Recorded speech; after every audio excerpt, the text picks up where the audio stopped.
Art foundation আয়োজিত ত্রয়োদশ বসুন্ধরা মেলার শুভ সূচনা হল 16ই ফেব্রুয়ারি 2025 দক্ষিণ কলকাতার ট্রায়াঙ্গুলার পার্কে।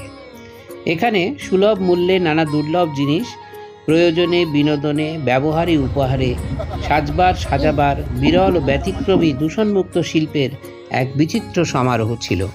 বহু বিশিষ্ট ব্যক্তির উপস্থিতিতে এই বছর পোয়েম অ্যাওয়ার্ড অর্থাৎ পায়োনিয়ার অফ আর্থ মাদার এই পুরস্কারটি তুলে দেওয়া হলো শ্রী অশোক রায় মহাশয়কে। শ্রীমতী মৌসুমী চন্দ্রের পরিচালনায় বিশেষভাবে সক্ষম শিশুদের একটি বসে আঁকুর প্রতিযোগিতাও এখানে আয়োজন করা হয়েছিল।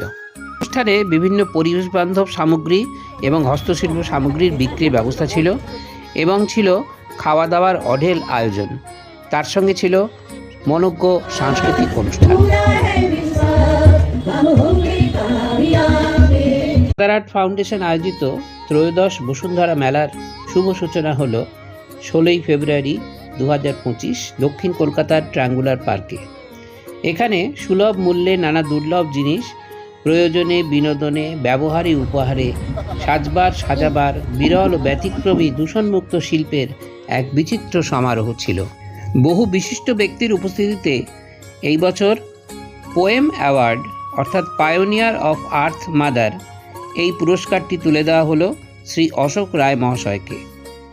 শ্রীমতী মৌসুমী চন্দ্রের পরিচালনায় বিশেষভাবে সক্ষম শিশুদের একটি বসে আঁকুর প্রতিযোগিতাও এখানে আয়োজন করা হয়েছিল। অনুষ্ঠানে বিভিন্ন পরিবেশ বান্ধব সামগ্রী এবং হস্তশিল্প সামগ্রীর বিক্রির ব্যবস্থা ছিল এবং ছিল খাওয়া দাওয়ার অঢেল আয়োজন।